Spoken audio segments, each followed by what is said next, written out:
Hello, welcome to this Learn tutorial on 2-pass assemblers. So before we get started on how 2-pass assemblers work, it's important to understand what the job of a 2-pass assembler is. So normally when we program as programmers, we would program in a high-level programming language like Python or C or Java, and then depending on the language, it would either be interpreted or compiled, and this would produce machine code, which is a binary code that the computer can directly interpret and therefore run. However, if you're programming device drivers or embedded systems or real-time systems, then you're going to want to use a low-level assembly language. And these languages are much simpler in their syntax, but it means that you can access devices directly. You don't have the overhead of an operating system, those sorts of things. So they are very useful, essential. And these languages they're not compiled or interpreted, but rather they are assembled. And that is the job of an assembler. Now the assemblers we're going to look at today are 2-pass assemblers, and this is where the assembly process is split into two components, pass 1. And pass 1 is the analysis phase, and what this does is it looks through the program step by step, and it looks for symbols which are like variables or labels, and it looks for literals, which are constants, and it adds them to the literal and symbol tables, and it does a number of other things as well in that first part where it analyzes the program and sets it all up. And then it goes through to the second part, the second pass, which is the synthesis or combination phase, where all of these component parts, the symbol tables, the program itself, are combined into a final binary program, which is the output is object code. That object code is pretty much ready to go. However, if your program usually relies on external dependencies and external libraries, then those external libraries are going to be needed to link to your program, and this is the job of the linker. It goes to all the external dependencies, links them in, and then it produces a final executable file. And that is the full 2-pass assembly process. It is worth noting as well, though, that after the assembly process here, then what happens is at runtime, your executable file that's been created here, before the computer can actually process it, it needs to be loaded into memory and all the memory locations set up, because here when you actually produce the executable, or here when you actually produce your assembly code, you don't know which memory locations are actually going to be available or which are in use. So the actual memory location allocation is done here at runtime, and that's the job of the loader. Okie dokie. So now what we'll do is we'll start to have a look at the first pass, which is the analysis pass. So pass 1. So this, what it does, it scans through the program and it looks for symbols, labels, variables, and things like that, and it organizes them into tables, either into a symbol table or a literal table, and it passes through it in sequence, and it just looks for each thing, and every time it encounters a symbol, it adds it that's not already in the table, it adds it to the table, and if it can find the address to that that matches that symbol, it will add that out there. If it can't find it, then it just leaves it blank, and it keeps going through until it can find it. It also keeps track of whereabouts you are in the program at that point in time, and it deals with pseudo operations such as macros and directives. So macros, these are any named subroutines that are used more than once, and they're you might think of them like procedures in a program. So you give it a name and then you call it in other parts of your program. At this point, it deals with those and it expands them into a full program and puts them in there where needed so that it's ready for the next part of the process. Directives are a little bit different. Directives are instructions, configuration instructions for the assembler itself. So for instance, what kind of memory allocation to do if you want to specify it, and a few other different things that happen there. No, it's not a program instruction itself, so it doesn't get translated. It's just there to configure the program. Okie dokie. So what we'll do now is we'll do a walkthrough of pass 1 of the program.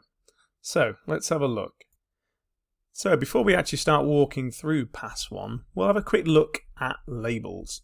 So labels here, what we've got here is we've got some labels on the left here, 1, 2, 3, I don't know why these two haven't been labeled, highlighted. So we've got labels on the left hand side.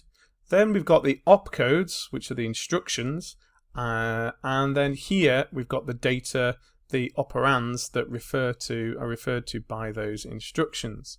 So for instance here that says load value, so we're loading a value, and that value is going to be the value count up, which is down here. Okay, so these are really, really useful, these labels. They do a number of different functions, but one of the most important functions is they can be used to break up your program and make it more readable. So for instance, if we label begin process here, then it's quite clear that this whole process here before the next label is the begin program part here. And what happens here is it goes through, it executes whenever you run, whenever you refer to begin prog, it will go to this line and it will keep running it down. And in this particular program, it will get to this point here after this comparison, comparison is like an if statement really. If this comparison is true, it will jump to finish. If the comparison is false, it will jump to move on. And that's where these labels here are useful. So we know that at this point, it's going to jump down to the move on code and do all this. And then once it's finished the move on, it will then jump back to begin process up at the top. So it's creating a kind of loop. And then when it finally finishes on the loop, it will then jump to finish, and then it will end the program. So that's how labels work. So let's walk through and let's do a full walkthrough of pass 1. So here, looking at our program, the first line of code here, this is a directive, and it just states that we're going to start our program here. This is going to be memory location 100. So begin program here, this line is now memory location 100.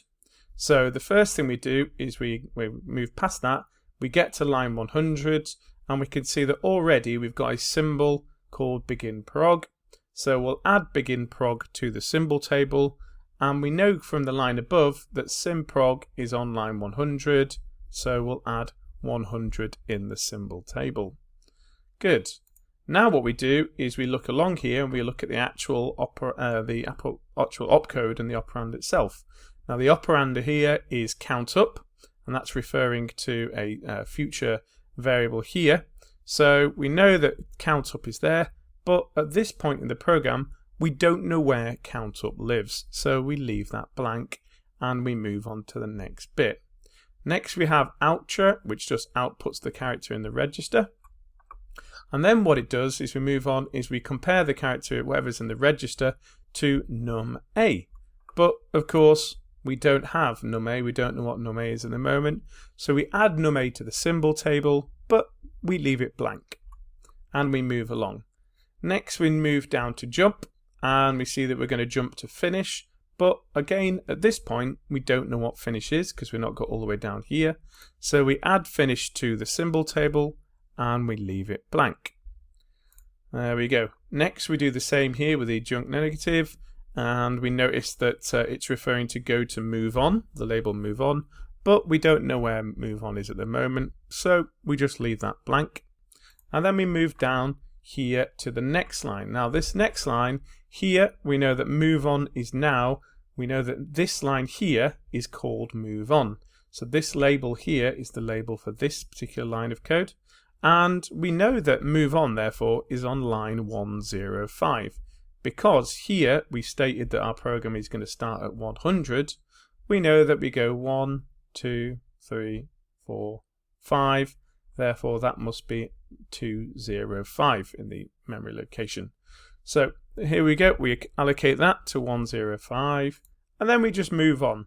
Increment just means add to whatever's in the register, so it increases by 1. Store means we're going to store count up variable, and then what we're going to do is we're going to then jump to the begin progress, which again, jump's okay, but begin prog, we don't. It's already in the symbol table and it's already got an address, so we don't need to worry about that. So then we move down to finish, and finish, we now know the location of the finish in the symbol table, because finish here, the label, if that was 105, 106, 107, 108, 109, so finish belongs in, lives on line 109. So we do that. Then what we do is we move on down, end and load. Those aren't symbols, so we don't have to worry about adding those.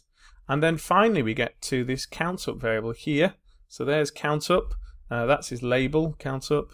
And here, count up is on line 111, because that's 109, so that's 110, and that's 111. So we can now add that to the symbol table for count up. And we do the final for num A down at the bottom.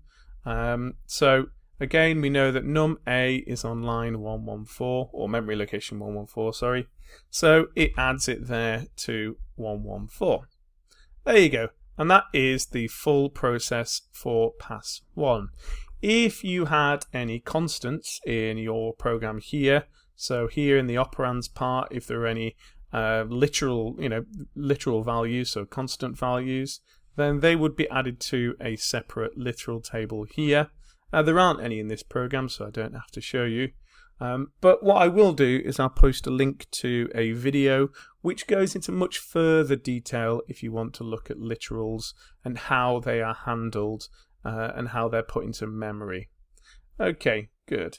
So that's the pass 1 done, and now we've built up our symbol table ready for pass 2. So pass 2. If there were no errors found in pass 1, then the second pass would begin, and it would assemble the code into object code. And basically the idea here is that you replace any symbols which we've used previously, like these ones here, like begin, move, these symbols, or these operand symbols here, opcode symbols here. All of these symbols will be replaced with absolute addresses. Opcodes would be replaced with binary opcodes. And that way, all of the memory locations that we've referred to symbolically by using, count up or whatever variables we've used or labels, those are replaced with actual binary numbers that refer to absolute addresses. And the symbolic opcodes are replaced with binary opcodes. Now, we don't build a table of binary and symbolic opcodes. That's part of the actual assembly program itself. So the assembly program knows already what opcode is referred to in which binary code. So that's done automatically. We don't have to build this table up. So this part's pass 2. All it does, it takes all of the symbols, all of the literals, the opcode, this edited assembly code here that's been passed through, and it synthesizes it into binary object code. And that's almost there in the process, as we said before. And then all it takes is we then link it to external modules, any external files or libraries that it refers to. And all of that is combined into an executable machine code file.